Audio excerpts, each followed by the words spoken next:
날씨가 너무 추워졌어요. 그렇죠? 갑자기 거짓말처럼. 일주일 전에 10월 뭐 최고 온도다 이래서 더웠는데 불과 일주일 만에 한파특보가 왔어요.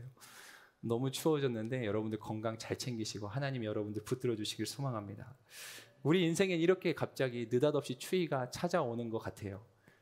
날씨도 그렇지만 우리 인생의 계절이라는 것도 뭐 그 추위가 어느 날 오겠거니 이렇게 대강 짐작은 하지만 느닷없이 한날 아침에 또 이렇게 찾아오는 게 우리 인생의 그러한 또 원리이고 인생의 모습이지 않나 싶습니다. 여러분 바울, 우리가 너무나 잘 알고 있는 이 사도 바울도 어쩌면 그런 인생이었어요. 그의 인생에도 얼마나 차디찬 그런 겨울과 같은 매서운 바람을 맞닥뜨려야 했는지 몰라요.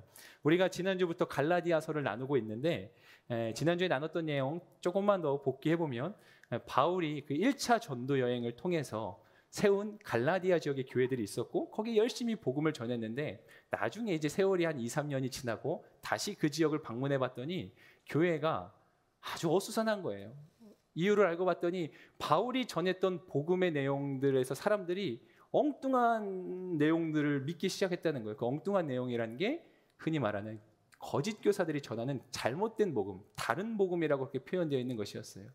바울은 예수 그리스도 그분의 은혜로 말미암아 오직 믿음으로 구원을 입는다. 그게 이제 바울이 전한 복음이었는데 거기에 있는 거짓 교사들, 특별히 이제 유대주의자들이에요. 율법주의자들. 그들은 아주 오랜 세월 전통적으로 율법을 지키면서 자신들만의 어떤 정체성을 확립해왔던 그런 집단이었거든요. 근데 그렇다고 해서 그들이 예수를 믿지 않는 사람들이 아니었어요. 그들도 예수를 믿었는데 그들에게는 오직 믿음, 오직 예수가 아니라 또 다른 것들이 있었다는 거예요. 그 대표적인 게 그 자신들의 전통이었다는 거죠. 그들은요 오직 믿음으로 오직 은혜로 된다는 바울의 복음을 막 반박한 거예요. 구원을 얻기 위해서는 그리스도를 믿는 믿음이면 충분한데 그 믿음 외에도 다른 것이 필요하다고 주장했던 거예요. 그러면서 할례 받아야 된다, 모세의 율법을 지켜야 된다라고 했다는 거죠. 그들의 말이 어쩌면 그 갈라디아 지역 성도들에게는 더 일리 있게 들린 거예요. 왜 그러냐면 이 바울이 전한 복음은 아무리 생각해도 믿기만 하면 된다고? 여러분들 어떠세요? 하나님 믿으면 구원 얻는데요. 나 예수 그리스도를 내 삶의 주인으로 믿으면 내가 영생을 얻고 구원을 얻어요. 내가 영원한 사망에서 건져냄을 받아요. 물론 이게 우리가 어떤 마음밭이 좋을 때는 할렐루야 하고 받는 기쁨의 소식이지만 냉철하게 생각해보면 근데 이게 조금 찝찝하단 말이죠. 아니 아무리 그래도 내 인생이 너무 조금 내가 봐도 좀 보잘것없고 부족한 거 투성인데 믿기만 하면 구원을 얻는다? 거짓 교사들도 거기에 이야기를 덧붙였던 거예요. 그런 식으로. 그러면서 여러분 믿는 것도 중요한데 그렇기 때문에 이것도 지켜야 돼요. 여러분 차라리 이게 그 갈라디아 성도들에게는 더 현실적인 거였어요. 특히 초신자들에게. 여러분 예수를 전혀 믿지 않는 사람들에게 믿기만 하면 구원받습니다. 이 말이 그들에게 논리적으로 들리겠어요? 예수님을 믿고 그렇기 때문에 이 교회에서 말하는 이러한 것들을 지키시면 구원을 얻어요. 이게 논리적이겠어요? 대부분의 어떤 종교학적인 측면에서 보면은 사람들은 일반적으로 이 후자의 것들을 더 쉽게 받아들이기 십상이란 말이죠. 그러니까 이 거짓 교사들의 어떠한 그 내용과 가르침들이 이들이 듣기에는 어떻게 보면 더 듣기 좋아 보였다는 거예요. 여러분 우리가 계속 유대교, 유대주의 이런 표현을 하는데 흔히 우리가 말하는 우리가 믿는 기독교와 이 유대교는 어떻게 다르다는 생각이 드세요? 앞서 이미 충분히 설명이 되었지만 유대교, 그들 유대주의자들 속에도 예수 그리스도가 있었다는 거예요. 하지만 할례도 받아야 되고 율법도 준수해야 된다. 여러분 이걸 다르게 표현하면 그리스도로 시작했지만 모세의 율법으로 끝맺어야 된다. 이걸 더 우리 삶에 실제적으로 적용하면 이런 표현일 거예요. 그리스도께서 시작하신 일을 우리 자신이 끝마쳐야 된다는 거예요. 여러분 이 표현도 어색함이 없게 들리실지 모르겠어요. 그리스도가 온전히 이룰 수 있는 사역에 어떤 우리의 행위를 덧붙여야 되고 우리의 지분을 덧붙여야 되고 그리스도가 완성할 수 있는 게 아니라 우리가 무언가를 해야만 그게 완성된다. 이걸 바꿔 표현하면 그리스도 하나만으로는 충분치 않다라고 하는 거 아니겠습니까? 여러분 이런 비슷한 어떤 구조가 우리 신앙생활 속에서도 이러한 개념들이 자리 잡고 있어요. 여러분 도덕적이고 윤리적인 삶과 복음을 붙드는 삶은 어떠한 차이가 있나요? 조금 더 쉽게 설명하면 여러분 교리와 윤리에는 어떤 차이가 있냐는 거예요. 믿음과 삶. 지금 여기서 바울이 말한 어떤 복음의 내용은 응당 교리적인 내용이죠. 교리. 어떤 종교의 이치 같은 거. 그게 내용이 뭐예요? 그리스도를 믿기만 하면 구원받는다는 거예요. 자, 근데 그것과 이게 이제 복음이고 도덕적인 삶, 윤리적인 삶. 여러분 무엇을 믿느냐, 어떻게 사느냐. 자, 이렇게 제가 표현을 해보면 여러분 뭐가 더 중요한 것 같아요? 무엇을 믿느냐, 어떻게 사느냐. 이건 분명 두 개 다 우리에게 필요한 질문이에요. 근데 여러분 무엇을 믿느냐가 명확해야 어떻게 사느냐가 결정되는 거예요. 교회 안에요, 어떻게 살아야 된다라고 하는 어떤 그런 당위성 있는 주제들도 많이 설교해요. 뭐 저 역시도 그랬고 여러분들 안에도 아마 그 고민이 더 많을 줄로 알아요. 왜냐하면 무엇을 믿는가, 그거는 사실은 이미 진작에 해결된 거라고 생각하거든요. 그러니까 많은 경우에 신앙인들은 어떻게 사는가에 더 집중하기 쉬운 거예요. 그런데 아이러니하게도 그러다 보니까 내가 무엇을 믿고 있는가를 까마득히 놓칠 때가 있다는 거예요. 여러분 꼭 명심하셔야 돼요. 무엇을 믿느냐가 명확해야 어떻게 사느냐가 결정됩니다. 왜냐하면 우리가 믿는 대로 우리 삶이 형성돼 간다는 거예요. 우리가 가진 사상과 어떤 신념들, 믿음에 따라서 삶이 형성되어 가요. 그가 무슨 생각을 하며 사느냐가, 그가 무엇을 바라보느냐가 그의 라이프 스타일에 영향을 준다는 거죠. 네, 마이크 아까 좋았던 것 같아요. 그냥 그렇게 놔주시면 감사하겠습니다. 그래서 이 갈라디아에서도 보면은 6장까지 있는데 처음에 2장은 지금 막 바울이 이 속상한 마음을 막 토해내고 있는 거고, 여기 조금 더 이제 오늘 나눌 주제가 또 추가되는 게, 그러면서 바울이 이렇게 속상한 이유의 어떠한 논리적인 근거로서 자신이 전한 복음이 진짜며 그게 진짜인 이유가 나도 하나님이 부르심 받은 사도다. 이제 이 내용 오늘 나눌 거예요. 그걸 이제 1, 2장에서 천명하고 막 얘기하고 있고, 그 다음에 먼저 바울이 얘기하는 게 윤리적인 삶을 얘기하는 게 아니라 기독교 신앙의 정수인 복음의 그 교리적인 내용을 3장, 4장에서 얘기해요. 그리고 그 분명한 믿음이 있다면 이제 여러분들은 어떻게 살아야 되는지 그 윤리적인 삶의 실천적인 삶에 대해서 5장, 6장에서 설명하고 있다는 거예요. 여러분 다시 한번요, 꼭 기억하세요. 무엇을 믿느냐가 중요해요. 제가 이제 지난주에 설교하다가 너무 주체하지 못하고 여러분들을 마치 혼내듯이, 제가 나중에 설교 제 영상 보면서 민망하더라고요. 예수님 잘 믿고 있는데 걷다 대고 예수 믿으세요 막 제가 이랬더라고요. 근데 그 순간만큼은 제 진심이었어요. 뭐 저에게도 해당되는 말일 수 있을 것 같아요. 어떤 면에서는 제 스스로를 향한 선포였던 것 같기도 해요. 예수 믿는다고 말하는 게 아니라 진짜 예수님 믿어야 되는 거예요. 이게 혹시 여러분들이 기분 나쁘게 들리지 않기를 바라요. 목사님, 내가 예수 믿고 신앙생활한 게 몇 년 된데요, 지금 내가 그 소리를 듣고 있나요? 여러분, 이 소리는 우리가 평생에 천국 가는 그날까지 마음에 새기고 또 새겨야 될 문장이에요. 예수 제대로 믿어야 돼요. 예수 믿어야 돼요. 여러분, 거짓 교사들의 의도야 어찌 되었든 사실은 거짓 교사들이 막 교회를 무너뜨리려고 막 했던 어떤 악한 의도가 있었다라고 보기는 어렵죠. 굳이 표현해서 악한 의도라고 뽑자면 그냥 바울을 좀 못마땅하게 여겼다?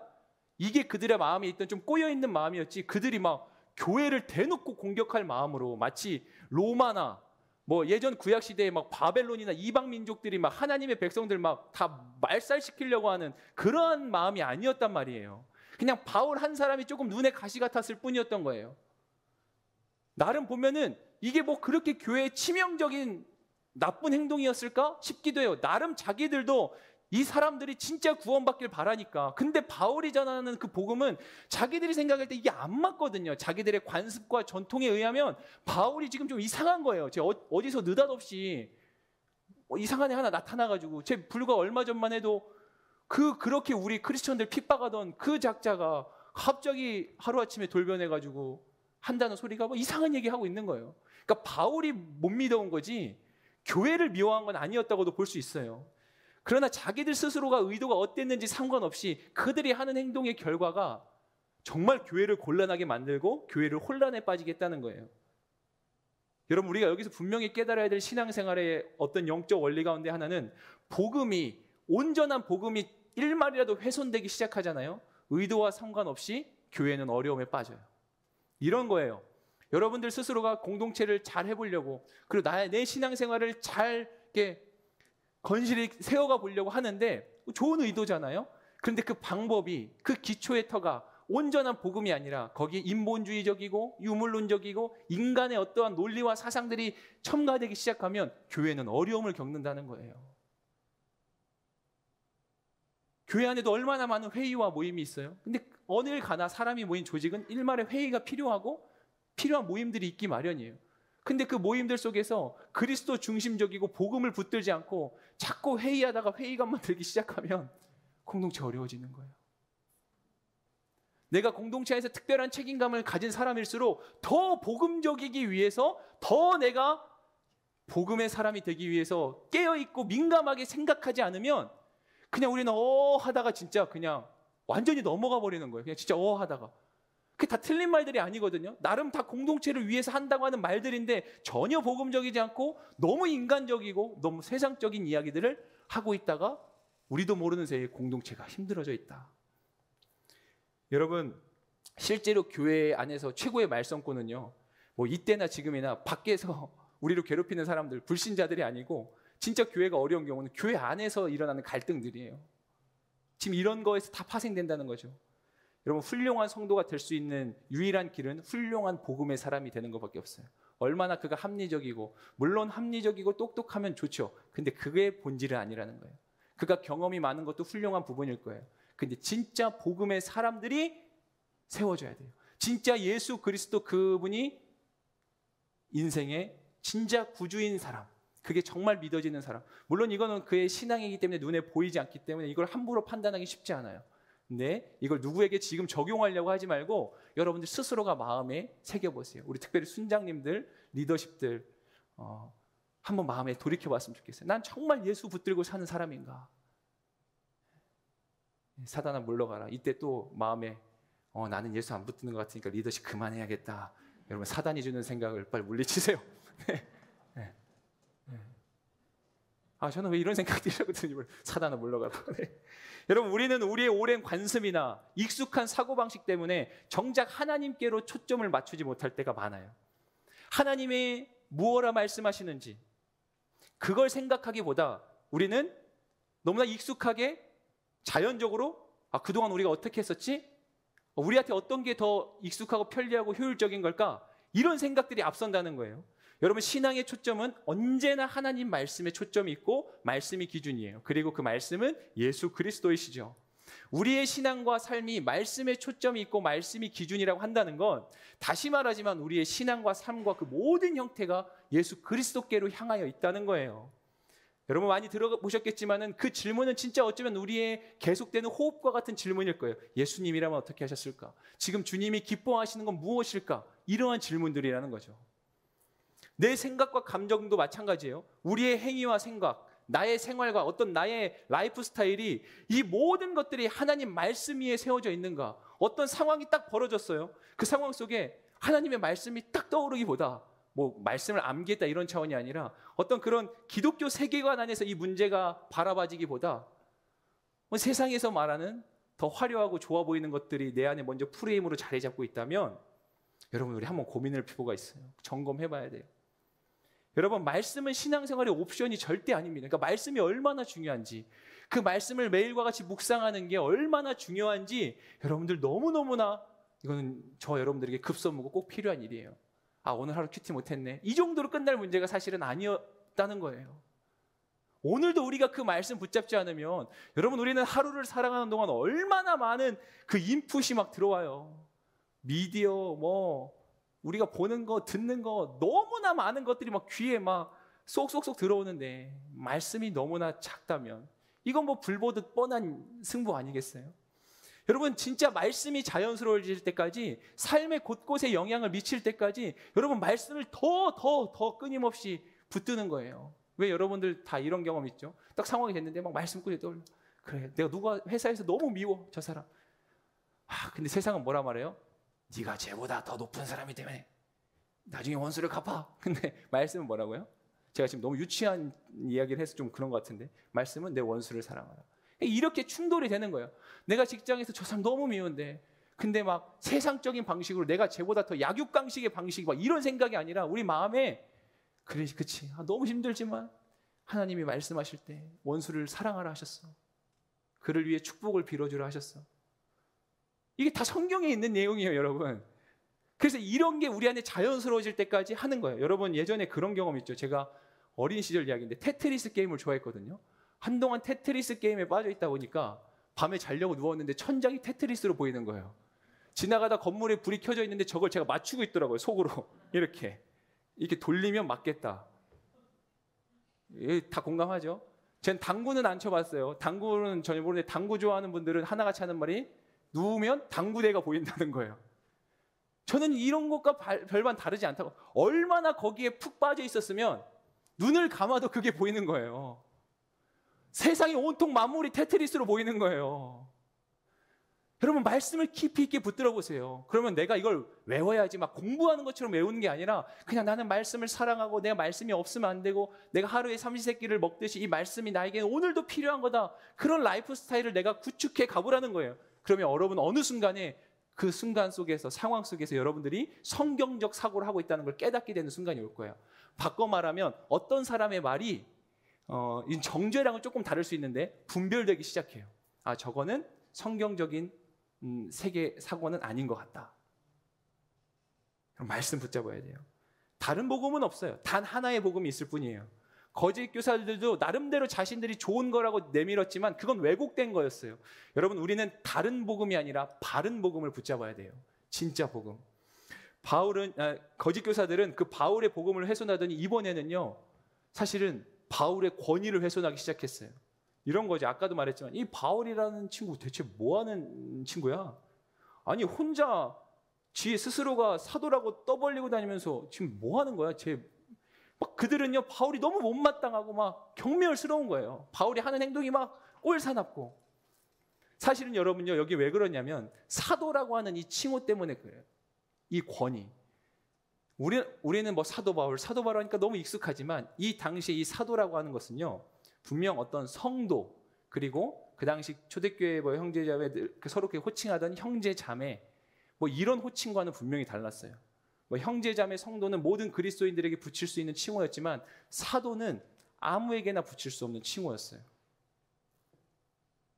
일반적인 호칭이 아니었다는 거예요. 사도는요 12제자, 곧 예수님이 직접 부르신 12제자나 그 부활하신 그리스도를 경험했던 사람들. 그래서 사도의 조건이란 사도가 될 수 있는 명백한 조건이 있었어요. 그건 뭐냐면 예수님과 함께 그 공생의 시간을 보냈거나 그리스도의 부활을 직접 목격한 사람들이었다는 거예요. 그러니까 소위 말하면 나 사도예요. 나 예수님 잘 믿고 너무 사랑해요. 난 사도예요. 오늘부터 이렇게 해서 사도가 아니라 그 명확한 자격을 갖춘어야만 했다는 거예요. 물론 앞서 말했던 예수님과 공생애를 경험하고 부활을 목격한 예외의 경우가 있어요. 그게 뭐냐면 누구냐면 바나바와 예수님의 형제 오늘 나왔던 야고보예요. 그들은 특별히 어떤 공동체를 통해서 특별히 안디옥 교회를 통해서 파송된 바나바라든지 이렇게 공동체를 통해서 세워진 특별한 경우였는데 어쨌든 자격이 있었다는 거예요. 그러니까 거짓 교사들은요 자꾸 바울이 자기가 사도라고 말하고 다니니까 너무 못마땅하면서 그 바울의 사도권 바울이 말하는 그 바울의 권위 자체를 무너뜨리려 했다는 거예요. 바울이 말하는 것만 틀린 게 아니라 바울 제 자체가 이미 이상한 사람이야 라고 공격했다는 거죠. 아니 바울은 지금 저 이야기들을 어디서 주워 듣고 하는 거야? 뭐 쟤네끼 왜 이렇게 상상력이 너무 풍성한 거 아니야? 저거 지가 만들어낸 거 아니야? 아니면 저걸 누가 딴 사람한테 뭐 배워서 그러는 건가? 막 사도들이 막 이러한 생각들을 하면서 바울을 미심쩍게 여겼다는 거죠.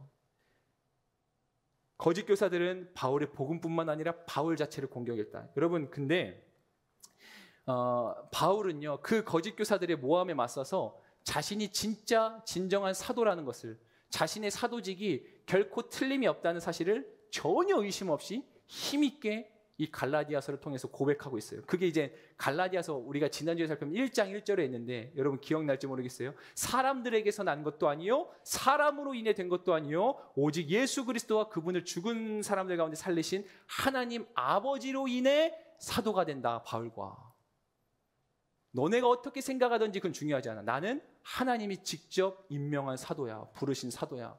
바울은 그거에 흔들림 없었다는 거예요.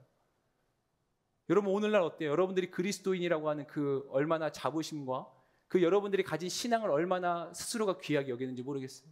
세상에 나가고 밖에 나가면 그리스도인을 사는 게 쉽지 않죠. 네, 그리고 너무 뭐랄까요? 막 처량하다고 느껴질 때도 있죠. 내 신세가 안타깝게 느껴지고 애처롭게 느껴질 때도 있죠. 이미 내 스스로부터가 내가 그리스도인이라는 사실 자체에 대해서 흔들리고 있지는 않냐는 거예요. 내가 여기서 조금만 타협하면 이 일이 너무 더 쉽게 풀릴 텐데 그런 순간이 얼마나 많겠어요? 그때마다 여러분들 스스로가 그리스도인이라는 확고한 그 믿음을 붙들고 있냐는 거예요. 바울은 남들이 자신의 막 인신공격하는 상황 중에서도 내가 하나님으로부터 부름받은 사람이라는 사실을 너무나 명확하게 그는 흔들림 없이 힘주어 말했다는 거예요. 그러니까 바울이 말하는 건 이런 거죠. 당신들이 생각하듯이 내가 말한 복음은 내가 꾸민 것도 아니고요. 어떤 교회에서 전통적으로 내가 누구한테 배운 것도 아니고요. 그럼 뭐라고 말하는 거예요? 하나님으로부터 받은 계시다. 그러니까 어느 신학자가 이렇게 말해요. 바울은 예수님을 통해 직접 가르침을 받았다. 그러니까 이 계시라고 하는 건 이제 또 신학적 용어이기도 하고 하나님이 보여주셨다는 거죠. 하나님이 그를 부르셨다라고 하는 그 명확한 사인과 흔적이 있었다라고 하는 겁니다. 바울은요, 왜 이렇게 자신의 어떠한 그 신변을 보호하고자 했을까? 그냥 뭐 그럴 수도 있잖아요, 여러분. 뭐 굳이 이렇게 바울이 성내면서 그렇게 교회에 막 분란 일으키고 서로 이렇게 막 목소리 힘주고 싸울 필요가 있어? 그냥 그리스도인은 참는 거라면서요. 그냥 바울 네가 그러려니 하고 참으면 되지. 그냥 그렇게 생각할 수 있지 않겠어요? 근데 여러분 그렇지 않아요. 왜냐하면 바울은 지금 자신이 자존심이 상하고 내 신변에 어떠한 막 위협을 받아서 그거를 자신의 삶을 지키려고 지금 바울이 이렇게 애쓰고 있는 게 아니라 한마디로 이거죠. 바울은 자신이 전하는 이 복음의 사활이 걸린 문제였기 때문에 자신의 사도직을 지키고자 했던 거예요. 여러분 보면 메신저를 신뢰할 수 없으면 그가 전하는 아무리 훌륭해 보이는 메시지도 신뢰할 수 없어요. 여러분 예를 들어서 북한의 김정은이 너무너무 화려한 수사 아마 어떤 그런 능력을 가졌어요. 세계 최고에 가는 언변가예요. 김정일이 막 그런 언변을 했다 한들 여러분들 그 사람을 믿고 따르겠냐고요. 아무리 훌륭한 그가 가지고 있는 컨텐츠보다 그의 신뢰가 너무나 중요하다. 그러니까 바울이라고 하는 사람의 어떤 신변에 대해서 흔들리면 바울이 아무리 복음을 전해도 사람들이 그거를 받아들일 리가 만무했던 거예요. 바울은 그걸 너무나 잘 알았기 때문에 바울은 자신의 유익을 위해서가 아니라 내가 전하는 이 복음을 위해서 바울 스스로의 사도직을 사람들에게 분명하게 변호하고자 했다라고 하는 겁니다. 여러분 사단은 이 사실을 너무나 잘 알고 있어요. 메신저를 무너뜨려야 메시지가 무너진다. 이거죠. 말씀을 전하는 사람을 불신하게 되면 결국 그를 통해 아무리 올바른 복음이 전해져도 사람들은 그 메시지 자체를 불신하게 될 거다. 여러분 이게 인간의 본연의 심리거든요. 아무리 좋은 말해도 내가 저 사람에 대한 마음이 없어요. 그럼 안 들리는 거거든요. 저는 우리 귀한 청년들에게 정말 마음을 담아 축복해요. 여러분 그래서 우리가 하나님께서 세워주신 우리 담임 목사님과 또 특별히 여러분들이 만나게 되는 여러분 공동체의 목회자를 위해서 특히 설교자를 위해서 힘써 기도해야 될 이유가 이거기도 해요. 제가 이제 어젯밤에 설교 준비하다가 우리 전사님과 짧게 카톡하면서 제가 그 얘기했어요.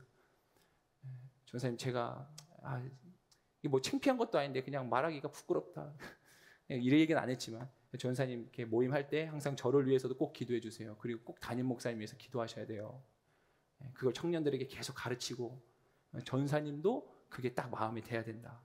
왜냐하면 성도와 목회자 간의 사이에 관계가 불편해지잖아요. 이거는 우리 담임 목사님, 우리 목사님이 짱이야. 여러분 이래서 기도해 달라는 게 아니고 성도하고 목회자하고 설교자하고 관계가 불편해지고 마음이 어려워지잖아요. 실망이 생기고 서운한 게 생기잖아요. 그러면 말씀이 안 들려요. 말씀이 안 들리면 여러분들의 영혼이 죽어가요. 부교육자가 여러분들에게 나눌 거지만 왜 성도들과 담임 목사님의 그 관계를 늘 저는 항상 그런 철학을 가지고 있거든요. 기름칠을 잘해야 된다. 브릿지 역할을 항상 성도님, 목사님이 성도님 많이 생각하고 계세요. 이유는 하나예요. 그 성도를 그 영혼을 위해서예요. 물론 거짓말하진 않죠. 없는 일 가지고 거짓말하지 않지만 목사님이 한 일을 틀림없이 성도에게도 그 사랑을 전하려고. 목사님이 어제도 성도님 생각 많이 하셨어요. 그럼 그 성도가 와서 설교를 들을 때 얼마나 마음이 저 목사님이 고맙겠어요. 그럼 말씀이 더 열린 마음으로 들려지는 거거든요. 근데 제가 이게 사역하다 보면 뭐 사역자뿐만 아니라 없던 오해도 막 이간질시키고 만들어가지고 나중에 알고 봤더니 사실도 아닌데 막 성도 마음이 막 빌빌 꼬여 있어 어느새. 그래가지고 목사님 설교 듣는데도 막 마음도 어렵고 그렇다고 내가 지금 이 교회에서 수십 년 신앙생활인데 막 떠날 수도 없고 막 이도 저도 못하고 그러니까 할 수 없이 교회를 향해서 막 성난 소처럼 들이받는 거예요. 목사님 마음에 안 들고, 리더십 마음에 안 들고, 우리 순장님, 우리 그룹 MC 마음에 안 들고. 싫으면 떠나면 되는데 또 그건 싫거든요. 내가 여기서 해온 게 얼만데. 여기 내 다 관계가 있는데. 그러니까 네가 나가라는 거예요. 그래서 교회 분열들이 일어나는 거예요. 다시 한번 말씀드립니다. 여러분들을 위해서, 목사님을 위해서 기도하셔야 돼요. 여러분들이 말씀을 들을 때 마음에 불편함이 없도록. 그래야 여러분들의 영혼이 살아요. 그도 저도 아니고 정말 힘들겠거든. 네, 하나님의 인도하심을 구해보세요. 사단이 이걸 너무나 잘 알아요. 오늘날 교회도 이러한 일들이 비일비재하게 사단이 이렇게 역사하는 거예요. 일하고 있는 거예요. 바울과 그의 메시지를 향한 거짓 교사들의 공격. 실상은 바울을 향한 사단의 공격이었고 교회를 향한 사단의 공격이었죠. 바울은 그 지금 고독한 싸움 위에서 홀로 고군분투하고 있다는 거예요. 다시 말하지만 바울은 자신의 신변 보호를 위함이 아니었어요. 정말로요. 자신의 사도권 권위를 보호해야만 자신이 전하는 복음의 영향력이 있고 그 복음을 통해서 그 성도의 영혼이 살아나기 때문이라는 겁니다. 더 정확히는 하나님의 영광을 가리지 않기 위해서 자신이 사도로 부름받다라는 사실을 누구보다 명확히 견지하고 있었다는 거예요. 여러분들이 그리스도인이라는 사실을 그렇게 자부심을 가지고 계세요. 여러분, 왜 그리스도인들이 세상에서 손가락질 받을까? 한 번쯤은 다 생각해 봤을 거예요. 이랬다 저랬다 하니까 그런 거예요. 그냥 확 해야 돼요. 자, 따라해보세요. 확! 네, 잘하셨어요. 졸지 말라고 제가. 확! 그냥 확 이렇게 때리지 말고 어영부영하니까 그런 거예요. 할 때 그냥 내가 처음에 욕먹을 각오로 딱 하세요. 회식 자리 처음 가가지고 딱 그냥 확! 저는 교회 다녀서 술 못 마십니다. 확 그냥 이렇게 제가 술은 잘 술 왜 못 마셔요? 제가 좀 그냥 제가 좀 체질이 우물쭈물하지 말고 그냥 딱 저는 교회 다닙니다. 그냥 성경책을 책상에 올려놓으세요. 십자가 올려놓고 기도하세요. 제가 이제 어떤 청년에게 그랬는데 기도하는 게 여러분 불신자들도 기도해 준다고 하면 다 좋아해요. 회사 가서 여러분들이 그런 영향력과 위치가 있으면 아침 조회하기 전에 자 여러분 기도합시다. 그럼 사람들이 놀래 놓자겠지. 놀래는 이유는 하나야. 그 사람이 평소에 그리스도인이라고 전혀 생각을 못했던 거거든. 기도합시다. 우리 팀장님 갑자기 왜 기도하자고 하지? 제가 사실은 교회 다니는데 그냥 우리 팀과 여러분들 왠지 이 아침에 축복 기도해주고 싶네요. 기도하는 거예요. 사람들이 날 축복해 준다는데 누가 기분 나빠하겠어요? 그렇게 서서히 내가 그냥 곳곳에서 그리스도인이라는 걸 계속 드러내는 거예요. 물론 부족할 때도 있어요. 그리스도인도 화낼 때가 있고 사람에게 실망감 줄 때도 있죠. 그런데 또 한 가지 사실은 내가 그렇게 말한 것 때문에 나를 지켜줘요. 내가 지금 그리스도인인 걸 회사 사람들 다 아는데 내가 더 잘해야지. 그렇게 된다는 거죠. 바울은요 그렇게 하나님 영광 가리지 않으려고 했어요. 그러면서 바울은 자신의 어떤 자서전적 이야기들을 통해서 이전에 있었던 일들을 설명해요. 조금 빨리 설명을 해볼게요.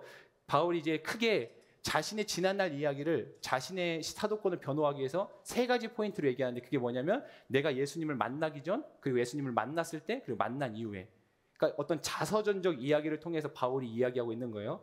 그 첫 번째가 13절 14절인데 이것은 이제 바울이 예수님 만나기 전의 일이었어요. 13절 14절 제가 읽어보겠습니다. 내가 전에 유대교회에 있을 때 한 행위에 관해 여러분이 이미 들었을 것입니다. 나는 하나님의 교회를 몹시 핍박했고 파괴하려고 했습니다. 14절 나는 내 동족 가운데 나와 나이가 같은 또래의 많은 사람들보다 유대교를 믿는데 앞장섰으며 내 조상들의 전통에 대해서도 매우 열성적이었습니다. 자, 여기서 말하는 13장 14절이 바울이 예수님 만나기 전에 이야기를 하고 있는 거예요. 오늘날 우리를 말하면 바울이 지금 간증하고 있는 거예요. 그러니까 간증의 기준은 항상 예수 그리스도예요. 바울은 예수 만나기 전, 예수님 만날 때의 경험, 만난 이후의 삶. 여러분 이게 간증의 끝이에요.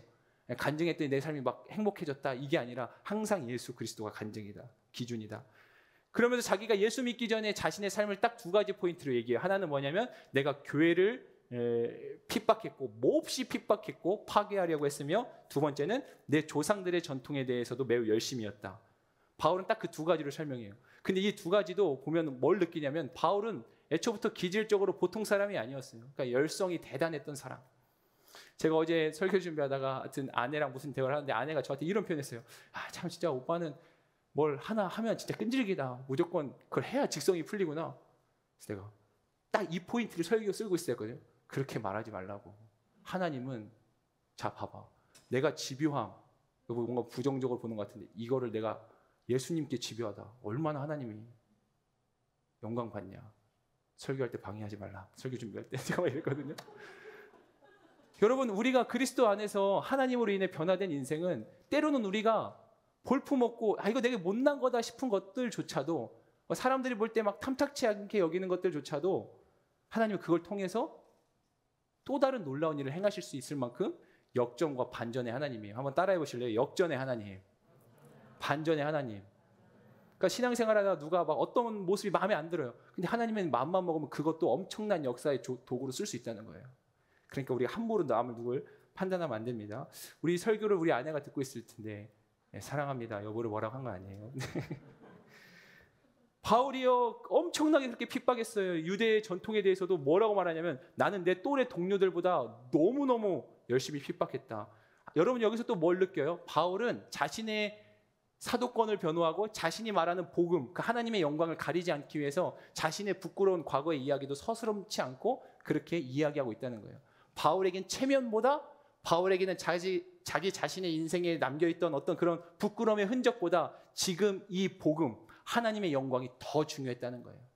때로 우리는 체면 때문에 내 인생의 어떤 지우고 싶은 흔적 때문에 하나님을 믿는 그 신앙 앞에서 타협해야 될 때가 있지는 않는지 모르겠습니다. 두 번째는 뭐냐면 바울이 회심했던 순간, 그게 15절과 16절인데 15절 16절 마찬가지로 제가 읽을게요.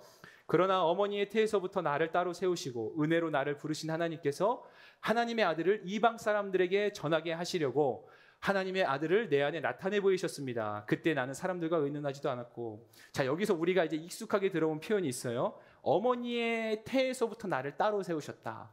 여러분 우리가 요즘에 생명 40일 기도 낙태 반대 운동을 하고 있죠. 참 여기 말씀에 그대로 기록되어 있어요. 하나님은 이미 어머니의 태 속에 있는 그 시간조차도 주관하신다는 거예요. 모든 태아는 결코 실수나 우연도 아니고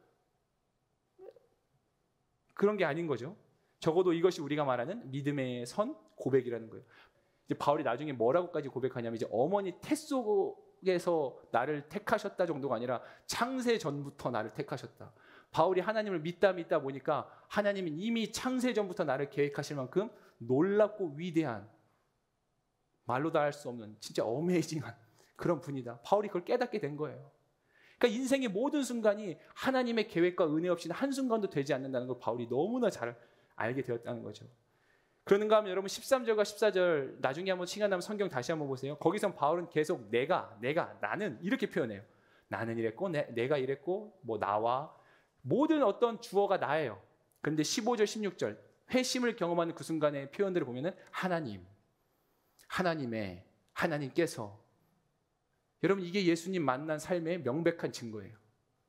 내가 주인 되어 살아가던 삶이 예수 그리스도를 만나고 구원을 얻게 되고 거듭나면 그 삶의 중심은 이제 내가 아니라 하나님으로 바뀝니다.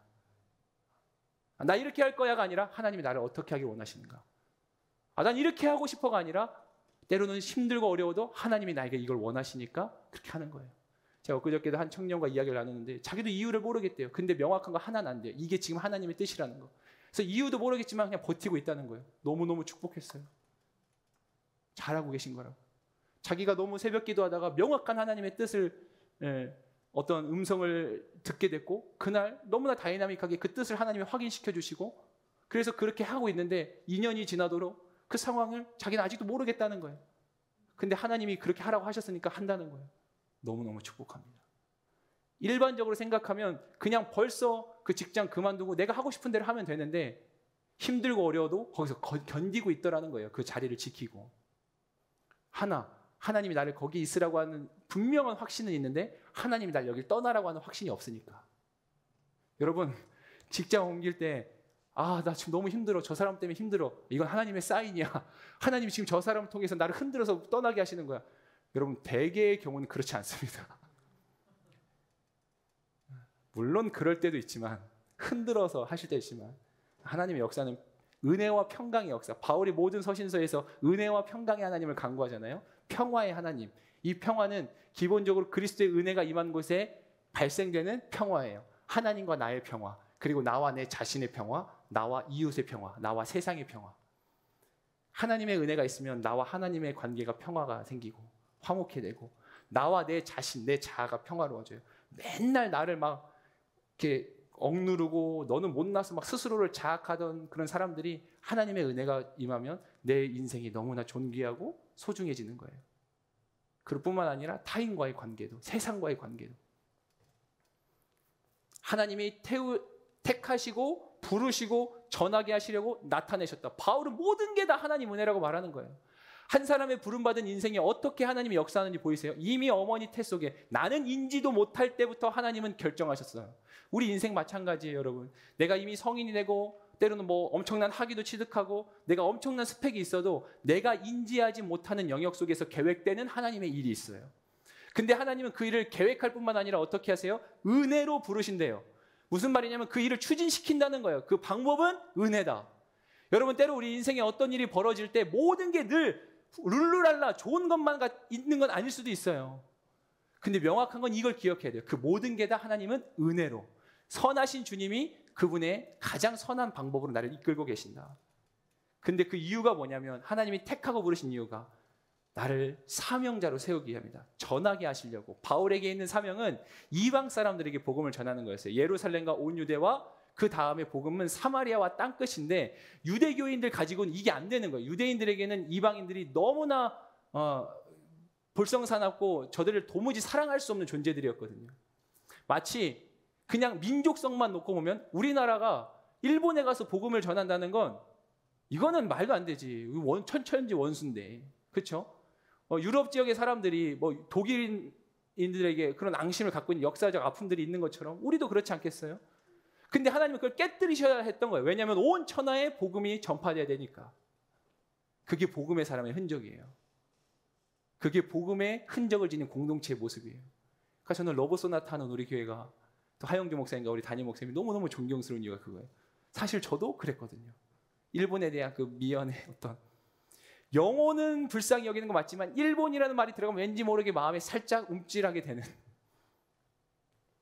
이 말씀을 좀 정리해 볼게요. 마지막 바울은 뭐냐면 그럼 회심한 이후에는 무슨 일이 일어났는가 이걸 이제 좀 여러 가지 알리바이를 통해서 이야기하고 있는데 16절과 19절이에요. 시간상 제가 좀 생략하고 말씀을 바로 나누겠습니다.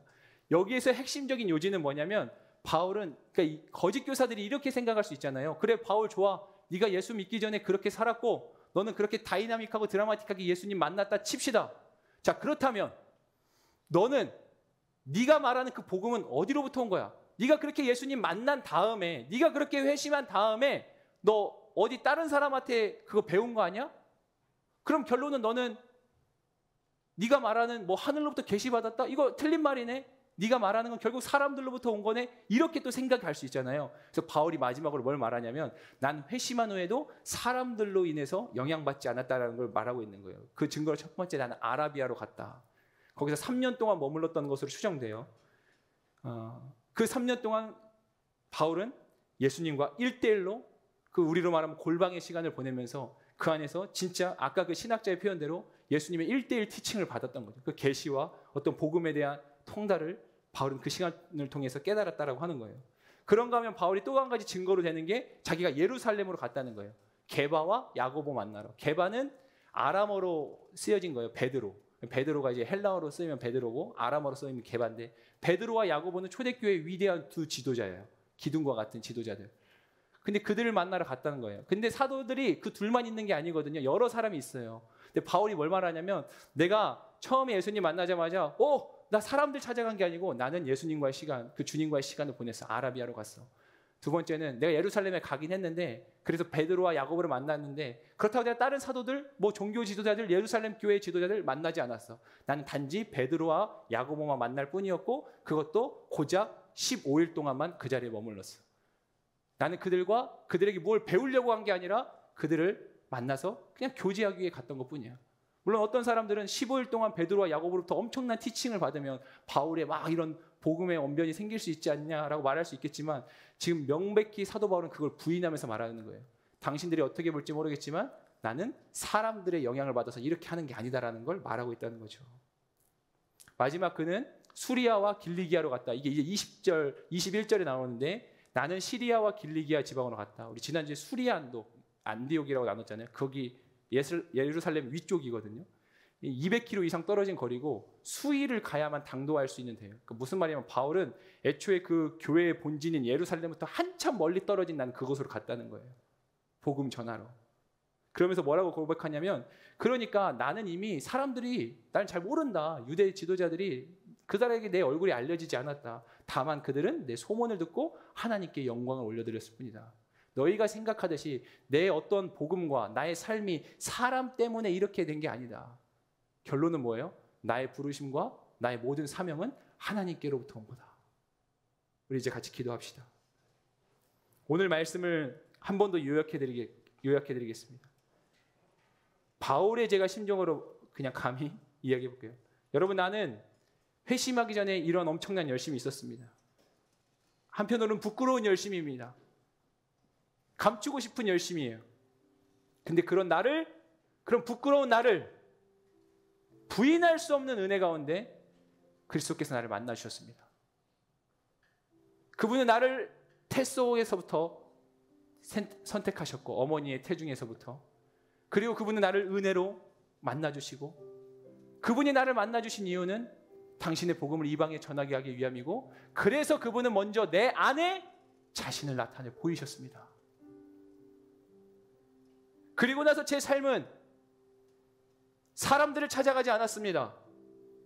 제가 사람들로부터 무슨 영향을 받고 싶어 하지 않았습니다. 나는 오로지 그 부르심 따라서 나에게 주신 사명을 감당하기 위해서 지금 이 일을 하고 있는 것뿐입니다. 누가 시켜서 하는 것도 아니고, 누구 눈치를 봐서 하는 것도 아니고, 하나님 때문에, 그 부르심 때문에 내가 하고 있는 겁니다. 여러분, 사역하고 교회 섬기다 보면 여러분들은 어때요? 누가 시키니까 눈치 보고 뭐 여러 가지 각양의 이유로, 다시 말하면 하나님이 불러주었다는 그 사실 하나로 인함이 아니라 다른 여타의 것들이 혹시 있지 않아요? 인정받고 싶어서요? 사람들에게 좀 잘 보이고 싶어서요? 체면 때문에요? 내 만족 때문에요? 바울은 그러지 않았어요. 청년 여러분, 한번 저를 좀 보세요. 눈을 들고 영상으로 예배하는 분들도 한번 자세를 바로 잡고 보세요. 여러분들의 인생이 무엇으로 설명될 수 있어요? 누가 여러분들의 인생의 스토리를 궁금해한다면 여러분들 무엇으로 설명할 수 있겠냐고요. 하나님은 박해자를 전도자로 부르신 분이에요. 다시 말하지만 저는 하나님을 설명하고 여러분들에게 설교하면서도 항상 제 안에 마음 한켠에는, 감히 내가 하나님을 어찌 다 헤아리고 설명할 수 있으랴. 여러분들에게도 축복하고 권면합니다. 여러분들 하나님 다 이해하려고 하지 말고 하나님을 신뢰하세요. 하나님은 박해자를 전도자로 바꾸는 분이에요. 하나님이 무엇을 못 바꾸실까요? 제가 요즘에 자꾸 마음에 맴도는 말, 그래서 누군가랑 교제할 때마다 이런 얘기가 나와요. 하나님이 여시면 닫을 자가 없고 하나님이 닫으시면 열 자가 없다. 크게 아멘 할까요? 아멘. 여러분들이 인생을 향해서도 그렇게 선포하세요. 하나님이 여시면 닫을 자 없다. 하나님이 닫으시면 열 자가 없다. 오늘 이 자리에 어떠한 마음으로 와서 예배하든지 간에 하나님이 오늘 이 시간 여러분들의 삶에 역사하실 것을 저는 믿습니다. 그리고 여러분들이 온전한 부르심과 그 사명의 터 위에 서게 되시기를 축복하고요. 여러분들이 하고 있는 일의 모양과 처한 상황은 다 다르겠지만 우리 모두는 똑같은 이 신앙의 본질 위에 서서 가는 거다. 자, 여러분 힘내세요. 힘내고 우리 언젠가 그게 천국이 될 수도 있고, 하여튼 하나님 또 기회 주시면 언젠가 될 수 있겠지만, 다 열심히 살다가 만났을 때 수고했어. 김 집사, 박 장로, 목사님 수고했어요. 천국에서 그렇게 같이 노래 부를 수 있는 그날을 기대하면 얼마나 좋아요. 지금 여러분 있는 그 자리에서 힘들어도 견디고 포기하지 말고, 하나님이 날 불렀다. 여러분들 이미 태 속에서부터 창조된 바다. 여러분들이 부르시면 여러분들의 의지와 선행과 어떠한 행함이 아니라 하나님의 전적인 은혜다. 크게 아멘 해볼까요? 아멘. 우리 같이 그 마음을 기억하면서 모든 것이 하나님의 은혜라는 우리 고백으로 먼저 주 앞에 나가도록 하겠습니다. 나를 지으신 이가 하나님, 나를 지으신 이가 하나님, 나를 부르신 이가 하나님, 나를 보내신 이도 하나님, 나의 나 된 것은 다 하나님의 은혜라. 나의 달려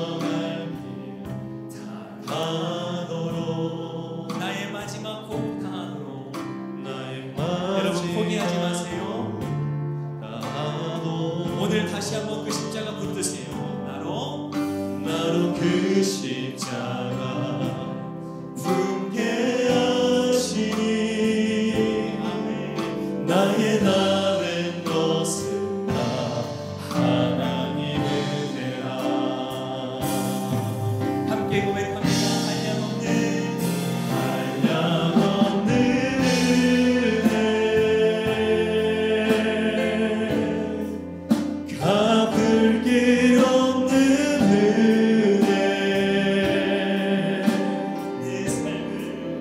내 삶을 애워 사는 하나님의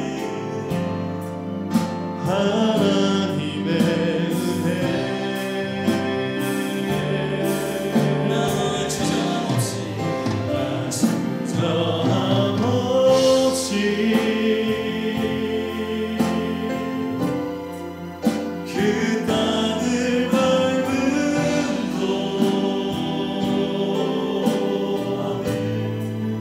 나를 붙드시는. 여러분 정말 아멘이세요? 우리 전심을 다해서 그 은혜를 고백합니다. 한량없는 은혜, 할렐루야. 한량없는 은혜, 갚을 길 없는 은혜,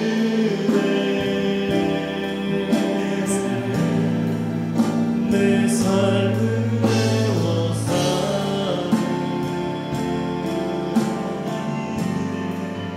하나님의 은혜. 여러분 두려워하지 마세요. 염려하지 마세요. 나 주저함 없이